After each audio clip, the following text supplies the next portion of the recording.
Okay, so hello everyone. First of all, I want to thank the links for inviting me to have this talk with you and for giving me the opportunity to present my work. Before I start, I would like to introduce myself. So I'm Ayoub Ben Amr, PhD student at Telecom Sud Paris, and I'm currently working with Andrea Araldo and Tijani Sheher. So today I'm going to present my last work at Nokia Bell Labs just before joining Telecom Sud Paris. So the work at Nokia Bell Labs resulted in a paper accepted in the CCNC 2021 under the title on the deployability of augmented reality using embedded edge devices. Uh, this work was under the supervision of Francesco Bronzino, Associate Professor at Université Savoie-Mont Blanc and former research scientist at Nokia Bell Labs, and Associate Professor Andrea Araldo at Telecom Sud Paris. I will start with a little introduction to reveal the general context of our project. The rapid growth of Internet of Things has led to the fact that a huge amount of data is offloaded to the cloud. Such amount of data with applications like artificial intelligence and augmented reality may constitute a heavy computational burden to the data centers and to the cloud, which makes them not suitable for real-time applications. So the solution was to bring the computational resources closer to the end user at the at the edge of the network. Uh, and that's how the mobile edge computing paradigm has appeared. So mobile edge computing is a more localized and more distributed form of the cloud computing, where the edge devices such as smart cars, smartphones, or smartwatches communicate directly with edge nodes where real-time processing data uh, could happen, and then the data may be sent to data centers for storage or for further processing.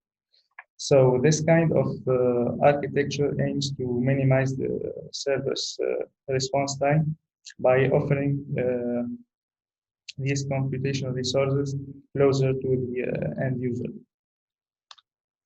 So to further carry on the adoption of mobile edge computing, hardware providers such as NVIDIA and Google started to develop tiny embedded devices at a low cost and equipped with dedicated GPUs and TPUs. So to be able to run deep learning models, for example. So the NVIDIA has developed NVIDIA Jetson Nano, and Google has developed Google's Coral DevBall. So these two kind of embedded devices were used in our project, and in the next steps we will see how we did work with this kind of devices. So the aim of this project is to answer the question: can this kind of devices be a solution to applications with the stringent computational requirements, such as augmented reality? So for that, we consider a scenario where user equipment such as smartphones or augmented reality glasses are capturing videos continuously and are sending frames to processing units via access points. These processing units could be either a central server, a powerful central server, or a bunch of embedded edge devices that we saw in the previous slide, like the Jetson Nano or the Coral Dev. So after the frames are sent to these processing units, objects in these frames are detected and recognized, and then the result of the final detection are sent back to the user, and the information would be displayed in the field of view of the users. So we suppose that we are, for example, in a museum and we are seeing many artifacts. When we focus on an artifact or uh, uh, on an artifact, we could see the informations about this artifact uh, shown in our field of view by augmented reality. So at this point, we know that the centralized architecture with the central server has high computation capabilities compared to the distributed architecture. But its cost is very high and it's still a centralized system, which means that if the central server is shut down, this system doesn't work. While on the other hand, we know that embedded edge devices are much cheaper than the high equipped central server, but it has low computational capabilities compared to it. So our objective is to investigate the sustainability of the edge-based system compared to the central server, and to identify when to deploy a distributed architecture instead of a centralized one for an augmented reality application based on the requirements of such application. So the requirements of AR applications could be found in the table below.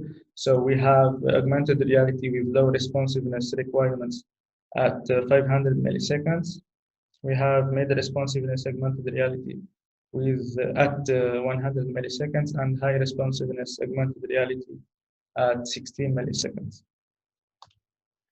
So to do so, we start our project with a bunch of measurements because we don't have an idea about how to model such devices like the Coral Dev or the Jetson Nano.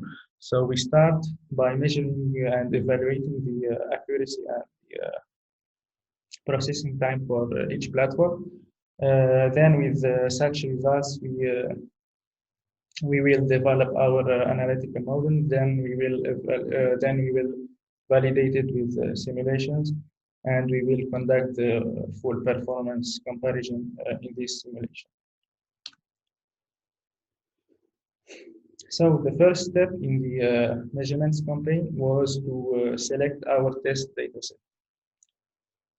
So for that, we use the COCO dataset and we focus only on the object categories in the dataset. So in COCO dataset, we will have 80 object categories. And knowing that the frame resolution has a direct impact on the wireless latency from the access point, from the user equipment to the access point, and also an impact to the on the quality of detection, we will consider a set of frame resolutions. So the set K is including all the frame resolution going from 100 pixels per side to 1000 pixels per side. The hardware used was in one hand the one of Nokia central servers. It's a big server dedicated with NVIDIA GPU 32 gigabytes of RAM. On the other hand, for the distributed architecture, we use the embedded edge devices that I mentioned in the introduction, which are the Jetson Nano Kit and the Coral Dev board. So NVIDIA Jetson Nano and Google Coral Dev are both single board computers. The Jetson Nano is equipped with an integrated 128 core Maxwell GPU, and the Google Coral Dev board is equipped with edge tensor processing unit. So the GPU and TPU allows this kind of devices to run deep learning models with a decent performance that we will see in the next chapters. So for the deep learning models that we used for object detection and recognition task, we used SSD SSD detector, which is single shot multi-box detector combined with mobile net version. So the SSD network is a real-time object detection network. So this one is for the detecting the objects in the frame, and the mobile net version 2 was to classify these objects. One important thing to mention is that we need to fit such deep learning model with the embedded edge devices such as the Coral Dev or the Jetson Nano, because such devices are very small compared to the big central server, and if we run the standard deep learning model, it will be unfair to compare the two type of devices. So for that, we convert the standard model to a light model with TensorFlow light converter for the Coral Dev board by reducing the precision of values from floating point to high precision floats. And for the Jetson Nano, we use TensorRT converter. So each type of converter is provided by either Google for Coral Dev, either by NVIDIA for the Jetson Nano. So these hardware providers has developed this kind of converters to fit the deep learning models with the corresponding device. The results of the measurement campaign show us that the frame resolution doesn't affect significantly the inference time on all the platforms. So, for example, if we take the Coral Dev board and we take a frame with 100 pixels per side and a frame with 500 pixels per side, we will not see a big difference between the inference latency. So it will be around 20 to 23 milliseconds. And even if we increase the frame resolution to 1000 pixel per side, we will not exceed 25, 26 milliseconds of processing latency. So we can say that we have almost the same inference time for all resolutions. So even for the central server, it's not a huge difference between the 100 pixel per side and the 1000 pixel per side. Meanwhile, the resolution affects the accuracy detection. So for the accuracy, we have used the mean average precision metric. So we collect all the bounding boxes of the detected objects, and then we calculate the MAP over all 80 classes that we have seen in the dataset part. So the results show that the higher the resolution is, the higher the accuracy we have. For example, for frames with 100 pixels per side, we have no accuracy. So the deep learning models can't even detect the objects in the frames. While for resolution of 1000 pixels per side, we have an accuracy close to the perfect. In another hand, we can see that the accuracy on the central server, here in yellow and green circles, is slightly better than the embedded edge devices. And this is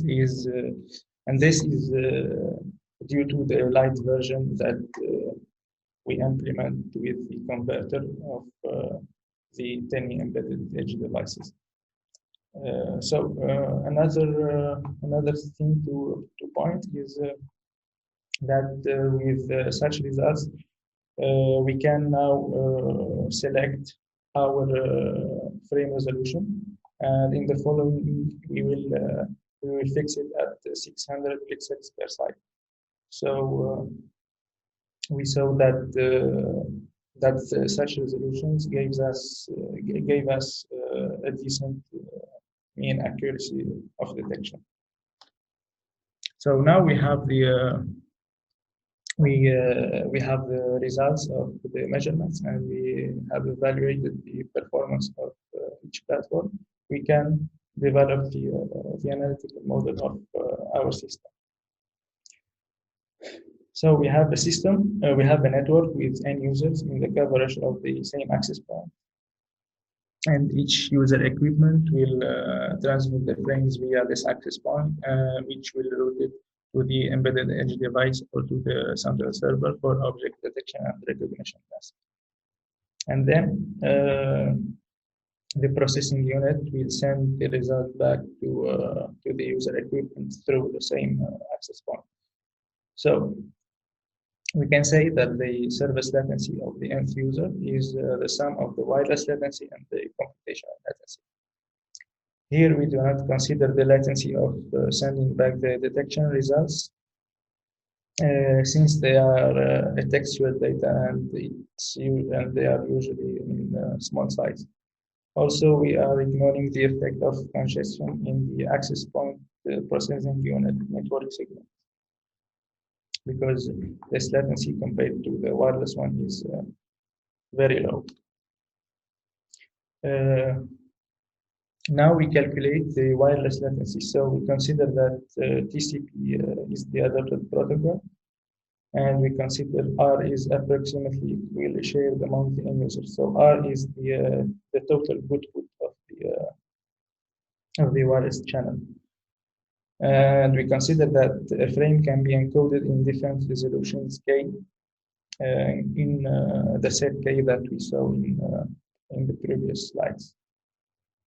So the wireless latency of the end user is the number of bits employed to encode 1 pixel multiplied by the frame resolution, multiplied by the number of users sharing the access points, and divided by the total output of the wireless link.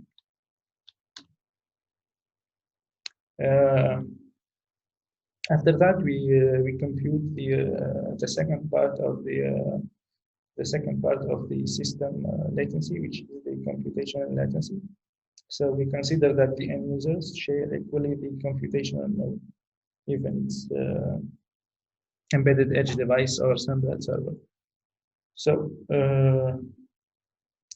the computational latency of the end user is the complexity of inference for the frame resolution multiplied by the number of users sharing this computation node, and divided by the computational resources on this node.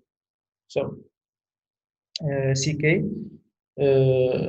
depends on the frame resolution SK square. So and corresponds to the inference time of processing one single frame on each platform. Now we evaluate our analytical model. So these are the system capacity and performance of our model with these numerical values. So we consider that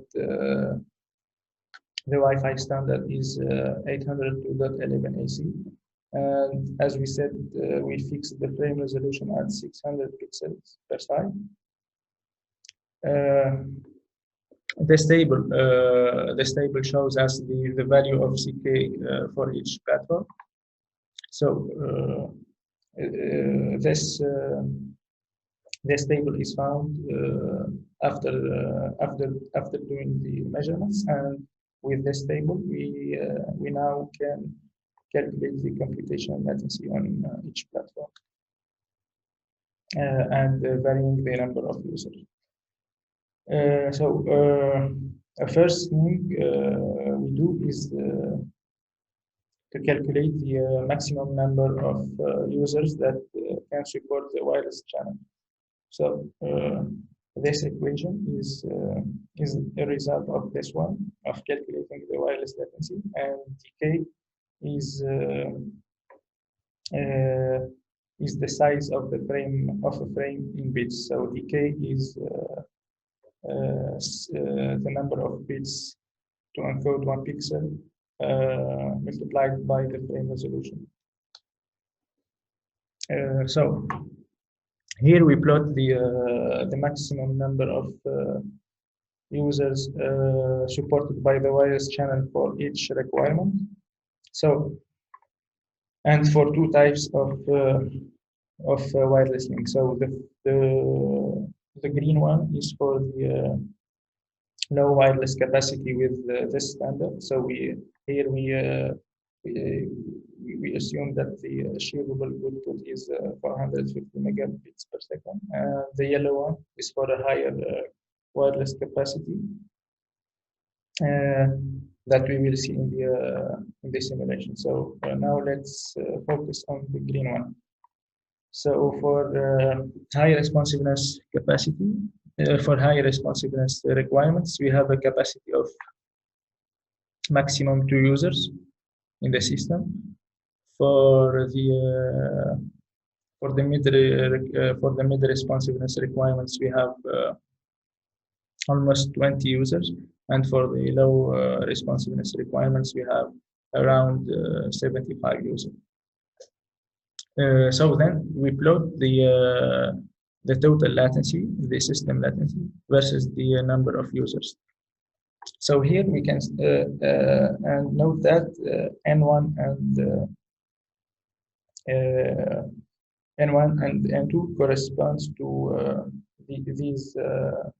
these numbers. So N1 would be 2 users, so the maximum number of users that can support the wireless link in the high responsiveness, and 15 is the maximum number of users supported in the mid responsiveness. So here we can say that we can achieve the high responsiveness only with the central server. So here in pink, the high responsiveness is only achievable with the central server, while with Coral and Jets and Nano, it's impossible to achieve such requirements. Meanwhile, we can achieve mid responsiveness with this kind of devices and low responsiveness. So the last step of the project was to validate the analytical model by simulations, and then to give a full performance comparison between the two architectures. So to validate the analytical model, we simulate in Network Simulator 3, one access point, one processing unit, and n users with a simulation time 1000 seconds. We consider that all the system components are modeled as node containers. And since the NS3 doesn't model the computational latency, we will model a computation node as a queue with the serving time equal to CK found in the measurement parts. So the results show that we have an almost perfect match between the analytical model and the simulation environment. So here in blue we have the simulation results, and in red the analytical results. But we can say some differences in some points, especially here, for example, or here. And this is because in the analytical model we consider that we have a perfect environment without packet loss or something like that. But in fact, there is a packet loss in the real world and the simulation. Now after we validated the analytical model, we will simulate the full scenario. In the following, we are only keeping the Coral Dev because it outperforms the Jets and Nano in terms of in terms of inference time. So here uh, we plot the number of access points deployed versus the number of users. So in the previous simulation, we are considering that we have only one access point and the users are sharing this access point. But now we consider an environment with multiple access points and multiple users that are working through these access points and connecting to many access points, to an access point, then another access point in another room, for example. So each cell corresponds to a different simulation. For example, this one. This corresponds to 2 users and 75 access points. So this is kind of it doesn't mean that that the 2 users must use these access points. So maybe you have 2 users connected to one access point, and all the access points are not, and the rest of access points are not connected.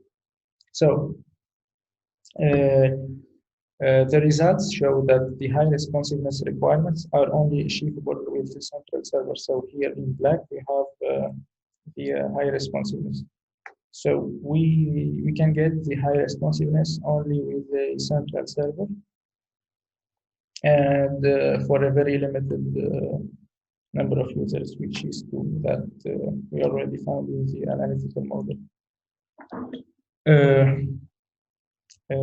Also, we can see that the distributed architecture outperforms the centralized architecture when it comes to mid responsiveness and low responsiveness, because here in the centralized architecture, if we exceed 100 users in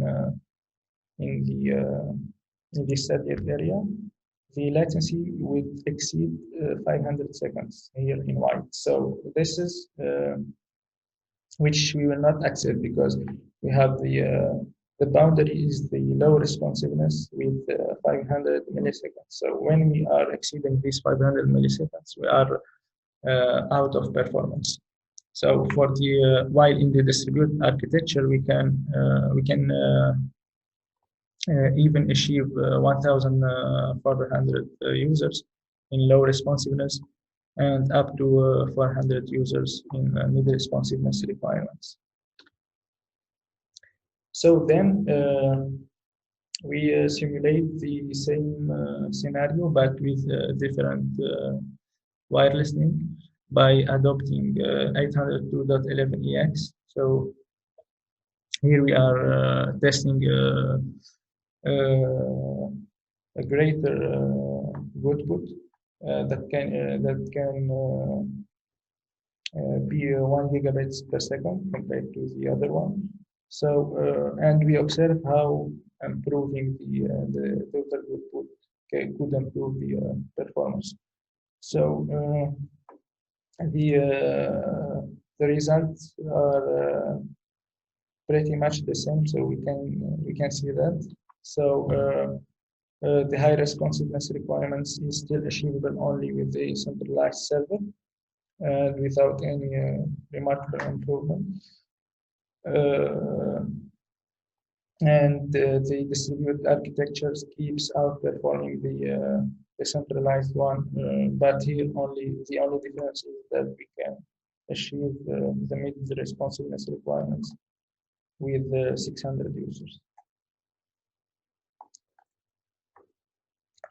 So the conclusion of our work is that for mid and low responsiveness augmented reality applications, the distributed architecture supports more users, and it's better than the centralized one. For high responsiveness augmented reality applications, the centralized architecture remains the only solution that we have, but only with a very limited number of users supported. The work that can be done in the future is optimizing the edge embedded devices assignment. So So optimize the load balancing in the system. For example, because here I forgot to mention that for the distributed architecture, each access point is connected to an embedded edge device. So maybe in a system with 15 users and 70 access points, the distribution of the users on these access points is not optimized. It's not ideal.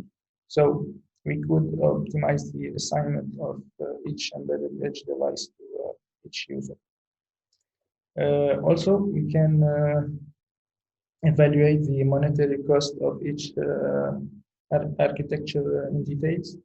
A further improvement is also to test the environment with mobile nodes. So maybe in a bigger scale with smart cars or big robots or anything that can move.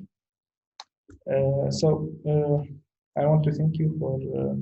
Finally, I want to thank you for attending this presentation and welcome to all your questions. Thanks. So, thank you, Ayoub. Any questions in the audience? Perhaps I have a question. Yeah. If I get it correctly, I mean,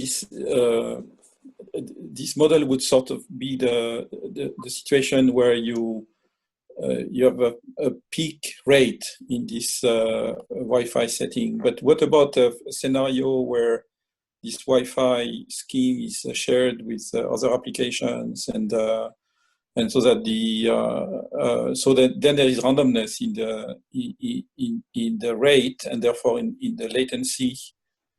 And so in a sense there would be not only this peak thing or this mean thing, but something which would be a distribution for the latency and the chance to make it. And so perhaps I missed that, but I mean, do you incorporate the rest of traffic in your evaluation or not? So in our system, the traffic is exclusive to our application. There is no other traffic. So, for example, if we deploy such system in a museum, we will dedicate all the wireless link to this kind of applications. No other applications are allowed to use the wireless link. Ah. Yeah. Okay. I see. Thank you. Okay. I would have also a couple of questions. It looks like these devices, the EED, what you're using in the edge, have a capacity that is being increased quite fast. I mean, their Yes. capacity increases every year. So how long it will take, in your point of view, for the remote solution to overcome the others, to become better than the others in the framework that you have analyzed?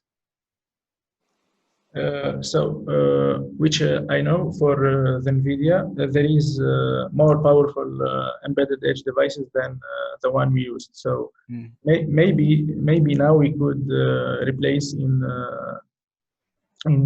somewhere in some systems the classic centralized architecture, but it depends. Finally, it will depend on the type of applications we are deploying.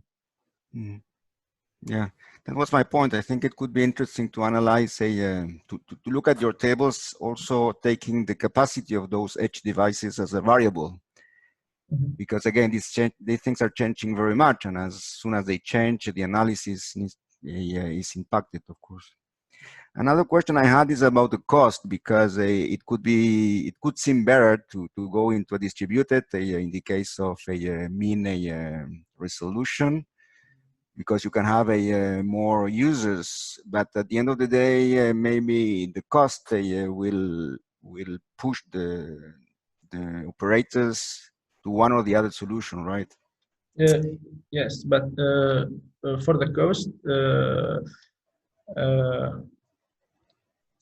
So the NVIDIA Jetson Nano, for example, this kind of edge devices is at 90 euros or 100 euros max. And for the Coral Dev is 120 euros. So compared to a centralized, big centralized server that could be at 10,000 euros or more. So maybe it's interesting to evaluate the monetary cost of such devices. For example, yeah. And I don't know because they are shared. The centralized one is shared among many users, no? Yes, So that, yes, so we need to understand these parameters as well. Yes, even these devices are shared among the users. So yeah, definitely. Yeah, you're right. Example, Sure. yeah. For example, if we deploy 50 edge embedded edge devices, it will these 50 embedded edge devices will be shared among all the users.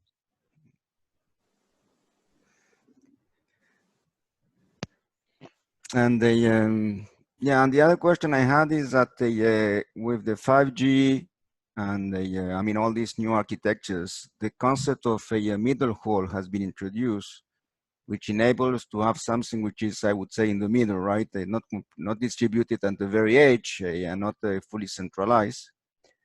And one of the advantages of this mid hole is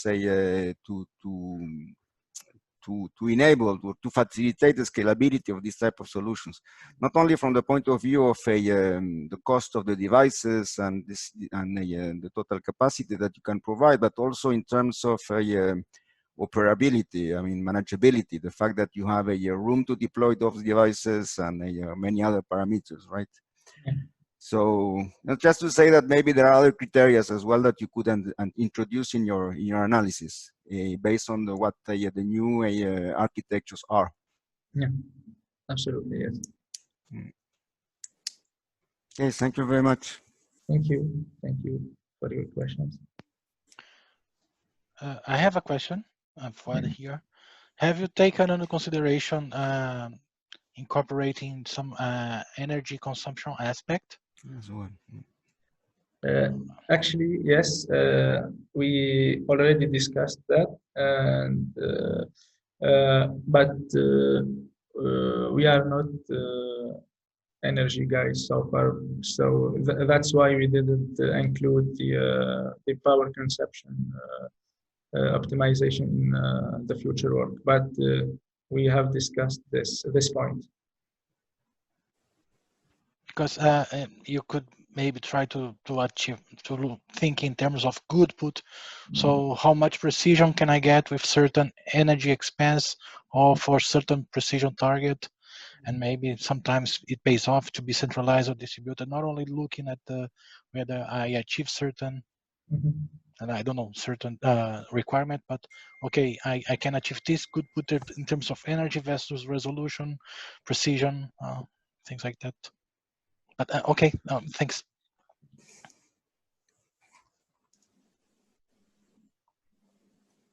Other questions? If I may, Yeah.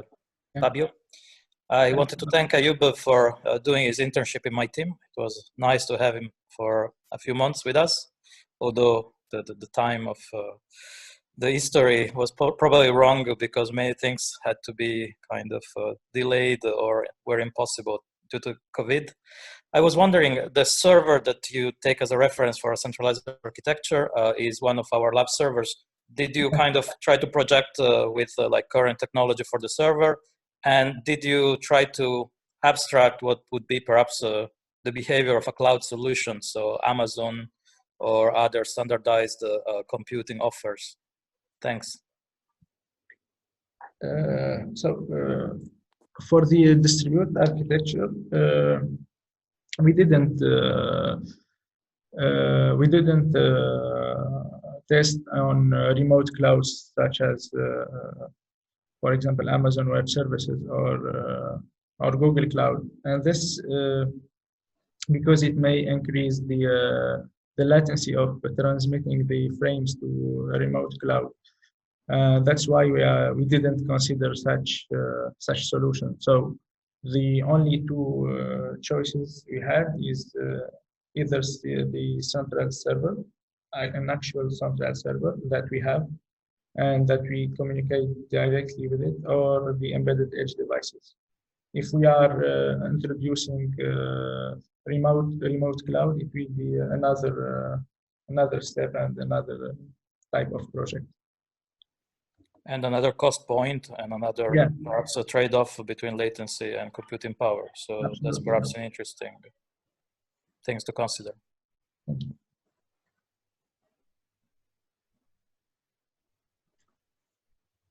Other questions? Just a remark. Yeah. When you are looking at this trade-off between latency and computing power, maybe you should add another parameter, which is bandwidth, because with these new technologies, we are seeing applications that they accept a trade-off between bandwidth and latency. One of the examples is when you have an embedded video. Let's say that you are watching a football game, but you are watching it inside the field in a virtual reality, right? And so the system needs to be designed in order that when you turn your head from left to right, immediately you will see another part of the field. So you have two possibilities to do this. Either you send all the data in advance and you need a lot of bandwidth, or you send the data very fast in order the user to have a good user experience. So for these new applications, I mean, the application supports one or the other. On the contrary, what we used to have, whether we need to design based on bandwidth or based on latency, right? Yeah. Yes. But that's just a general remark. Anyhow, very interesting. Thank you very much. Thank you. Other questions or remarks? Okay, so thank you again, Ayoub, for your presentation.